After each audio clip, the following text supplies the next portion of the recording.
အတွင်းရေးမှူးဟာ CEO အနေနဲ့အဲ့ဒီအမျိုးသမီးကိုဆွဲဆောင်မထားနိုင်ခဲ့ဘူးဆိုတာသိလိုက်ရပြီးနောက်မှာတော့အချမ်းသာဆုံးတစ်ထေကတော့ရဲ့အစီအစဉ်အတိုင်းလိုက်နာပြီး CEO ကိုကုမ္ပဏီပိုင်မူလတန်းကျောင်းတစ်ခုမှာအတန်းပိုင်ဆရာအဖြစ်တွားရောက်လုပ်ကိုင်ဖို့စီစဉ်ပေးခဲ့ရပါတော့တယ်။ရည်ရွယ်ချက်ကတော့သူ့ကိုကလေးတွေနဲ့အချိန်ပိုကုန်စေပြီးသူ့အထက်ကဖခင်မြတ်တာကိုနှိုးဆော်ပေးနိုင်မလားဆိုတာကိုကြည့်ဖို့ပဲဖြစ်ပါတယ်။ CEO ဟာစောစောကအဲ့ဒီအမျိုးသမီးဖုန်းပြောနေတော့ကသူမရဲ့သားဟာသူ့ကုမ္ပဏီပိုင်မူလတန်းကျောင်းမှာတက်နေတဲ့ဆိုတာကိုရုတ်တရက်သတိရသွားခဲ့တာပေါ့။ဒါကြောင့်မို့လို့သူဟာထူးထူးခြားခြားပဲအဲ့ဒီတောင်းဆိုချက်ကိုအဲ့ဒီနေရာမှာတင်ချက်ချင်းသဘောတူလိုက်ပါတော့တယ်။ဒီအတော်အတွင်းကျောင်းမှာတော့မျက်နှာကြီးရာဟင်းဖက်ပါတတ်တဲ့စီကံထိန်သိမ်းရေးမှုဆရာမကြီးကဘာတွေတကယ်ဖြစ်ပျက်ခဲ့လဲဆိုတာကိုစုံစမ်းဖို့စိတ်မဝင်စားပဲအပြစ်အားလုံးကိုအမျိုးသမီးရဲ့သားပေါ်ပဲပုံချပစ်လိုက်ပါတယ်။တစ်ဖက်ကလေးရဲ့မိဘက CEO ရဲ့ကုမ္ပဏီနဲ့စီးပွားဖက်ဖြစ်နေတာကြောင့်မို့လို့သူမဟာအလွန်အမင်းမောက်မာရိုင်းဆိုင်ပြနေခဲ့တာပေါ့။သူမဟာကောင်လေးကိုအဆက်ခွဲယုံတင်မကပဲအဲ့ဒီအမျိုးသမီးကိုပါကိုထိလက်ရောက်ကျူးလွန်ပြီးဆုံးမဖို့အထိကြိုးစားလာခဲ့ပါတယ်။အရေးကြီးတဲ့အခိုက်အတန့်မှာပဲ CEO ဟာအချိန်ကိုက်ရောက်ရှိလာခဲ့တာပေါ့။စီကံထိန်သိမ်းရေးမှုဆရာမကြီးကသူ့ကိုအတန်းပိုင်ဆရာအစ်ဖြစ်တယ်ဆိုပြီးကမန်းကရန်မိတ်ဆက်ပေးလိုက်ပါတယ်။မနေ့ညကသူမနဲ့အတူရှိခဲ့တဲ့အဖော်ပြူကောင်လေးကအခုတော့သူမသားရဲ့အတန်းပိုင်ဆရာဖြစ်နေတယ်ဆိုတာကိုအမျိုးသမီးအနေနဲ့လုံးဝမယုံနိုင်အောင်ဖြစ်သွားရပါတယ်။ဒါကြောင့်မို့လို့သူမကရှင့်လိုဆရာတယောက်ဖြစ်ပြီးတော့ဘာဖြစ်လို့အဲ့ဒီလိုမျိုးဘေးပန်းလုပ်တွေလုပ်နေရတာလဲလို့တိုးတိုးလေးကမန်းကရန်မေးလိုက်ပါတယ်။ရှင်တကယ်ပဲပတ်စံပြက်လက်နေလို့လားအမျိုးသမီးကသူ့ဘောအဲ့ဒီလောက်ထိနက်နက်ရှိုင်းရှိုင်းအထင်လွဲနေတာကိုမြင်တော့ CEO ဟာဇလန်းစင်ပြီးတနာစရာကောင်းအောင်ဟန်ဆောင်လိုက်ပါတော့တယ်။သူ့ရဲ့မိသားစုအခြေအနေကတကယ်ကိုမကောင်းပါဘူး။ဒါပေမဲ့သူ့ရဲ့ဘေးပန်းလုပ်ကနေဘက်အလုပ်ပေါ်ကိုတော့လုံးဝတက်ရောက်မှုရှိမှာမဟုတ်ပါဘူးလို့သူကပြောလိုက်ပါတယ်။ဒါကိုကြားပြီးနောက်မှာတော့အမျိုးသမီးဟာသူ့ဘောကိုပို့ပြီးတော့တနာစာနာစိတ်ဖြစ်သွားခဲ့ရတာပေါ့။အဲ့ဒီအချိန်မှာပဲစီကံထိန်သိမ်းရေးမှုဆရာမကြီးကအ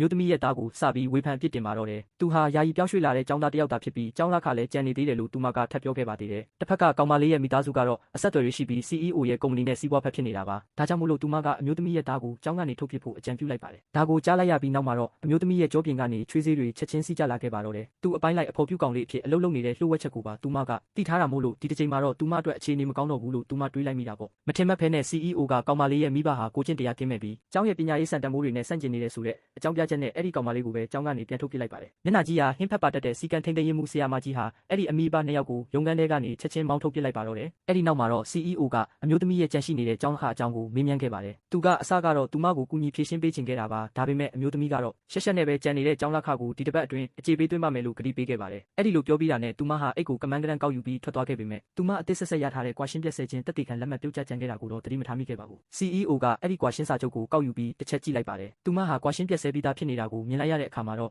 သူ့ရဲ့နှက်ခမ်းအစုံဟာမတိမတာပြုံးယောင်တန်းသွားခဲ့ရတာပေါ့။နောက်တနေ့မနက်စောစောမှာတော့အမျိုးသမီးဟာတားဖြစ်သူကိုကျောင်းလာပို့ခဲ့ပါတယ်။မထင်မှတ်ဖဲနဲ့ခင်မွန်းဟောင်းနဲ့သူ့ရဲ့အမြောင်မယားဟာကျောင်းတကားဝမှာပိတ်ဆို့ဆောင်တိုင်းနေကြတာပေါ့။သူဟာပါးစပ်လိုက်တာနဲ့အမျိုးသမီးစီကနေဒေါ်လာ1 သိန်းတောင်းဆိုခဲ့ပြီးမပေးရင်တော့တားဖြစ်သူရဲ့အုပ်ထိန်းခွင့်ကိုစွန့်လွတ်မှာမဟုတ်ဘူးလို့ပြောပါတယ်။အမျိုးသမီးကလည်းလုံးဝအလျှော့မပေးပဲတင်းခံထားခဲ့တာပေါ့။သူမကခင်မွန်းဟောင်းကိုဥပဒေကြောင်းအရပဲတွားဖို့နဲ့ကလေးကိုဘသူထံအနံတင်လဲဆိုတာကိုတရားရုံးကပဲဆုံးဖြတ်ပါစေလို့ပြောလိုက်ပါတယ်။အမျိုးသမီးကဘာပဲဖြစ်ဖြစ်အလျှော့မပေးဘူးဆိုတာကိုမြင်တော့အမြောင်မယားဖြစ်သူကလူအများရှိမှသူမကိုတမင်တက်တက်အဆက်ခွဲတဲ့အနေနဲ့သူမဟာအမြင့်ကြီးမှာအလုပ်လုပ်ရတဲ့မှန်တုတ်သမားတက်တက်တာဖြစ်ပြီးသူမရဲ့သားကိုဒီလိုအထက်တန်းကျောင်းမျိုးမှာပေးတက်တာဟာကျောင်းရဲ့အဆင့်တန်းကိုကျဆင်းစေတယ်လို့ပြောလိုက်ပါတယ်။အမြောင်မယားရဲ့တွေးထိုးလှုံ့ဆော်မှုအောက်မှာဘေးနားကမိဘတွေကလည်းလက်ညှိုးထိုးထိုးနဲ့အမျိုးသမီးရဲ့သားကိုကျောင်းကနေမောင်းထုတ်ပြရမယ်လို့ဝိုင်းအော်ကြပါတော့တယ်။အမြောင်မယားကသူမရဲ့ဦးလေးဟာအချမ်းသာဆုံးသူထေးကတော့ရဲ့ကုမ္ပဏီမှာမန်နေဂျာတယောက်ဖြစ်ပြီးကျောင်းအုပ်ကြီးနဲ့လည်းအလွန်ရင်းနှီးတယ်လို့ဂုဏ်ယူဝင့်ကြွားစွာပြောလိုက်ပါတယ်။အမျိုးသမီးရဲ့သားဖြစ်သူကျောင်းသားအဖြစ်ဆက်ရှိမရှိဆိုတာဟာသူမရဲ့စကားတခွန်းအပေါ်မှာပဲမူတည်နေတာဖြစ်ပါတယ်။အကယ်၍အမျိုးသမီးကအခုချက်ချင်းဒေါ်လာ1 သိန်းပေးကမ်းပြီးဒူးထောက်ကသူမရဲ့ဖနက်ကိုတန့်စင်အောင်တုပ်ပေးမယ်ဆိုရင်တော့ကလေးကိုလွှတ်ပေးဖို့စဉ်းစားပေးကောင်းစဉ်းစားပေးနိုင်မယ်လို့ဆိုပါတယ်။အဲ့ဒီအချိန်မှာတင်သင်ခန်းစာတွေပြင်ဆင်နေတဲ့ CEO ဟာကျောင်းတကားဝမှာအမျိုးသမီးနဲ့သူမရဲ့သားတို့ပြဿနာတက်နေတဲ့ဆိုတာကိုကြားသိလိုက်ရပါတယ်။သူဟာဘာတခုမှထပ်မပြောတော့ပဲအဲ့ဒီနေရာကိုချက်ချင်းအပြေးလွှားသွားခဲ့ပါတော့တယ်။ခင်ပွန်းဟောင်းဟာအမျိုးသမီးကပတ်စံလည်းမပေးဖနက်တုပ်ဖို့လည်းဒူးမထောက်ဘူးဆိုတာကိုမြင်တဲ့အခါမှာတော့တကယ်ပဲစိတ်ယူပေါက်ပြီးကောင်လေးကိုလေထဲမြောက်လိုက်ပါတယ်။သူကသူမကိုပြောတဲ့အတိုင်းမလုပ်ရင